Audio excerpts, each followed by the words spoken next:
है चाचू, चलो हो गया काम।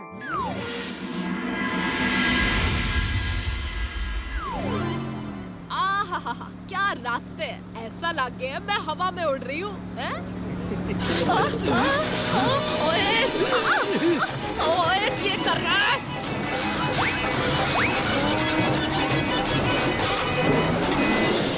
अरे, मैं तो सच में उड़ने लगी। मैं बहादुर, कभी तो ब्रेक धीरे लगाकर, आज तो तूने रास्ते का मेकअप खराब कर दिया। नहीं मैडम जी, आज तो आपकी लात से धरती कांप उठी। रही और रास्ता तो पापड़ की तरह चूर चूर हो रहा है, हैं? खोजी! क्यों खोजी जी? आपके रेशमी रोलर ने तो जितनी जल्दी गड्ढे भरे, उतनी ही जल्दी रास्ते फिर से खराब भी कर दिए। अभी तो रोड की हालत पहले से और भी खराब हो गई है। ये क्या हो रहा है? मेरे तो कुछ समझ में नहीं आ रहा है। यही होता है जब एक रोड कॉन्ट्रैक्टर का काम आप किसी बावले साइंटिस्ट को देते हो। क्यों बंदूकनी जी, मेरी बनाई हुई सड़कें 6 महीने तक तो टिकती है, पर खोजी की बनाई हुई सड़कें तो 6 घंटे भी नहीं टिक पाई। खोजी अंकल, क्या आपको पक्का यकीन है कि कुछ गड़बड़ी नहीं हुई है? रेशमी रोलर मशीन से या फिर उस स्पेशल मिक्स पाउडर से? मैंने रेशमी रोलर और स्पेशल मिक्स पाउडर दोनों को ठीक से चेक किया, कहीं कोई गड़बड़ी नहीं है। अब इसके अलावा तो इसमें सिर्फ पानी मिला हुआ था। पानी? आइडिया! अब समझा अंकल। क्या समझ गया भतीजे? खोजी अंकल, आपने सब कुछ चेक किया, पर जो पानी उस स्पेशल मिक्स में मिलाया उसे चेक नहीं किया। हो ना हो उस पानी में ही कुछ मिलावट हुई है। हाँ, बिल्कुल सही कहा भतीजे, इस पानी में ही मिलावट है। अरे, ये तो वही जूते हैं जो कल पानी के टैंकर का ड्राइवर पहनकर आया था। इसका मतलब मिलावट राम अंकल, आपने ही पानी में कुछ मिलावट की है ना? अरे क्या बकवास कर रहे हो, ये सब झूठ है। बच्चे, तुम मेरा नाम बदनाम करने के लिए कुछ भी अनाप शनाप बोले जा रहे हो। क्या एक तरह के 2 जूते नहीं हो सकते? यो बात तो सही है भतीजे। ओए भतीजे, छोड़ इस मिलावट राम को, हम फिर से फंटूश नगर के रास्तों को ठीक करेंगे। हाँ चाचू, पर इस बात क्यों नहीं लाते? और ये रट्टू कहाँ से खाना लाएगा? पोपट लाल जी सिर्फ अपने घर का खाना ही खाते हैं, इसीलिए राटू रोज इस वक्त उनके घर से खाना लाने जाता है।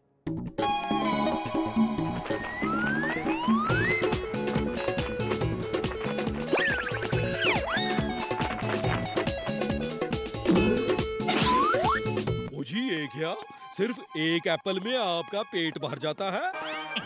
अब क्या करें, रट्टू इससे ज्यादा वजन उठा नहीं पाता। मजाक कर रहा था, मैं डाइटिंग पर हूँ। सेठ जी, आज फिर से एक हीरा चोरी हो गया। अब तो हद ही हो गई, अब मैं क्या करूँ? बावड़ी बूझ, कोई यहाँ से बाहर न जाएगा। बहादुर, सबकी तलाशी लो। हाँ, सबकी तलाशी होगी। अब भतीजा और मेरी भी तलाशी ले लीजिए।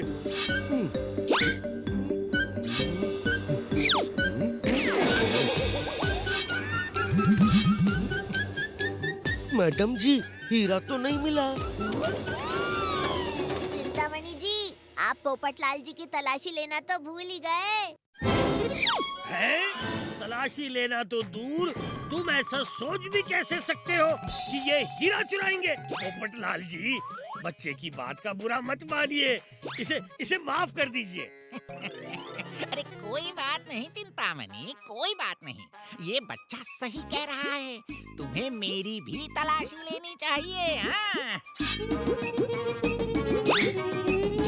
मैडम जी, कुछ नहीं है। देखा, मैं जानता था कुछ नहीं मिलेगा।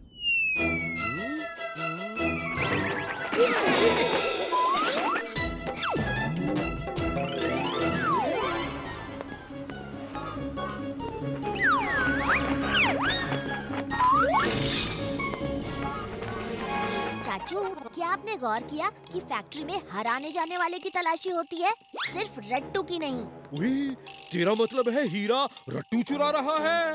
याद है पोपटलाल ने क्या कहा था? रट्टू ज्यादा वजन नहीं उठा सकता, यानी वो एक वक्त पर एक ही हीरा उठा पाता होगा। ओए, ये बात तो मैंने सोची नहीं। पर रट्टू को हीरे की क्या जरूरत? ओहो चाचू, पोपटलाल रट्टू से ये चोरी करवा रहा है। ओए अब समझा। वाह भतीजे, क्या दिमाग लगाया है। चाचू लंच टाइम का वेट करते हैं।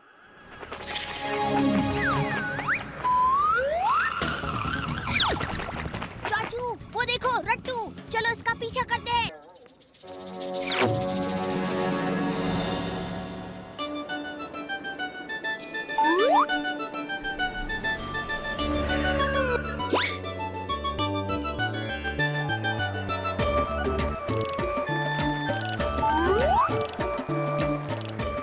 और ये टेबल पर कितनी धूल जमी हुई है, मिनिस्टर साहब देखेंगे तो क्या सोचेंगे? ओए जीजे, जल्दी से अपनी नाक को रुमाल से ढक लो। अगर ये धूल गलती से भी तुम्हारी नाक में चली गई तो तुम यही भिखारी बन जाओगे और हमें लेने के देने पड़ जाएंगे। मिनिस्टर जी आइए, सबका भला चैरिटी शो में आपका स्वागत है। पर आपने नाक को रुमाल से क्यों ढका है? वो क्या है ना कि मिनिस्टर साहब को इन फूलों से एलर्जी है। एलर्जी? लेकिन मैंने तो सुना था कि मिनिस्टर साहब को ये फूल सबसे ज्यादा पसंद है। खैर कोई बात नहीं।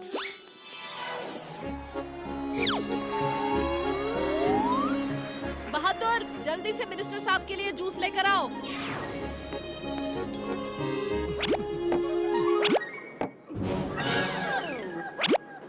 भैंस की पूंछ, ये बहादुर भी ना एक काम ढंग से नहीं कर सकता।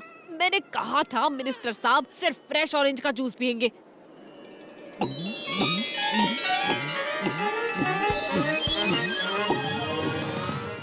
कुछ तो गड़बड़ है। बंदूकनी जी, एक बार आप मिनिस्टर साहब को फोन कीजिए। अरे भतीजे, मिनिस्टर साहब तो सामने खड़े और तू फोन लगाने को कह रहा है। ओफो बंदूकनी जी, पहले मिनिस्टर साहब ने कहा कि उन्हें फूलों से एलर्जी है और अब ऑरेंज जूस की जगह खुशी खुशी नींबू पानी पी गए, और वो भी बिना कोई शिकायत किए। आप फोन लगाकर चेक कीजिए कि मिनिस्टर का फोन बजता है क्या।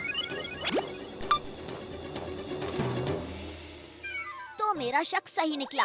वो देखिए, इस नकली मिनिस्टर का फोन उस टेबल पर पड़ा है और उसमें कोई रिंग ही नहीं बज रही। बंदूकनी जी, हमें असली मिनिस्टर को ढूंढना होगा। चाचू, जब तक बंदूकनी जी और मैं वापस आते हैं तब तक आप इन दोनों को यहाँ से जाने मत देना, और ध्यान रहे सबका भला चैरिटी फंड इनके हाथ ना लगे। चलिए बंदूकनी जी, चल के देखते हैं। अच्छा, अब हम चलते हैं। वो चैरिटी फंड का बॉक्स हमें दे दीजिए, हमें देर हो रही है। ओ इतनी भी जल्दी क्या है मिनिस्टर साहब, अभी तो पार्टी शुरू हुई है। यही वो जगह है जहाँ हमें वो नकली मिनिस्टर और सेक्रेटरी मिले थे। हो सकता है हमें यहाँ कोई सुराग मिल जाए।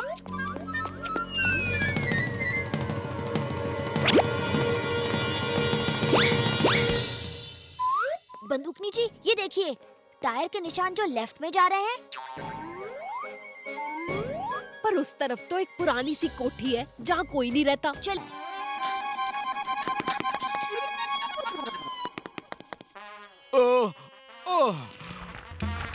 ओ बंदूकनी जी, थोड़ा आराम कर लेते हैं, अब फिर धक्का लगाते हैं।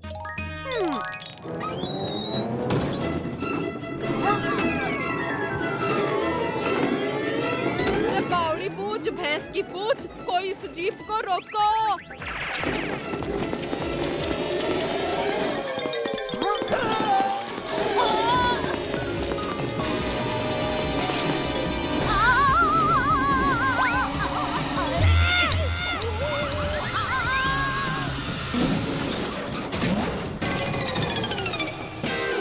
कौन कहता है पुलिस देरी से आती है?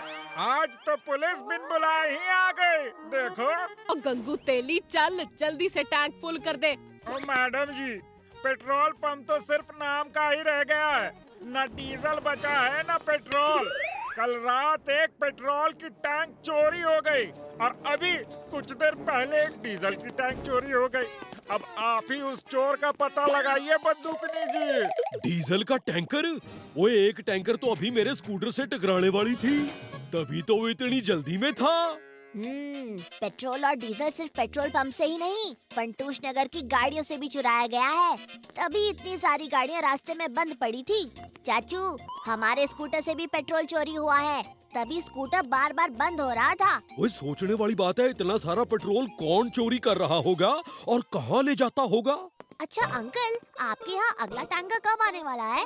आज ही रात 12 बजे। आने दीजिए, टैंकर को भी और चोर को भी। इस बार चोर का स्वागत करने हम भी होंगे।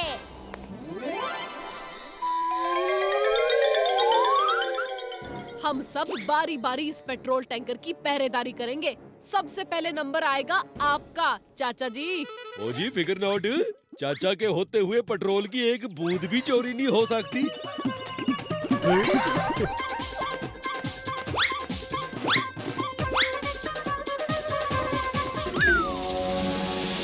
तो ये बात है, अब पेट्रोल की एक बूंद नहीं, सारा टैंकर ही चुरा ले जाएगा ये शेरशाह।